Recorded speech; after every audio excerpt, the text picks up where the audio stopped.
Qocedim cəmatın qızını, itin dilini töküm elçi gedim, alım gətirim başına itin oynatsın. Sonra dedim ki, Allah gəlinin başına hava gəldi, gəlin durduq yerdə havalandı.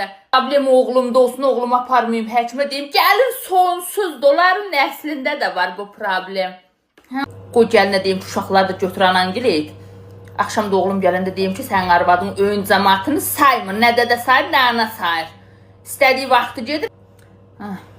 Qoy yalanla gedim, ağrıyım, fulduyum ki, təzyiq məni öldürür, şəkər 500'dür. Gəzmə yad gələndə də kenguru kimi maşın qabağında hamıdan birinci oturum. Cəmatın sağlam balasını alım gətirim, öydə at yerinə, eşək yerinə işlədim. Sonra da deyim ki, dədəsinin önünə xəstə gəlmişdi. Mənim xəstəyə baxası halım yoxdur. Yercə danangil müalicə eləsin səni. Elçi gedəndə cilddən cildə maskanın birini götürün, birini taxın. Birini götürün, birini taxın. Qapdan girəndən sonra da 2 dənə buynuzumu bax beləcənə keçirdim gəlinin qulaqlarına.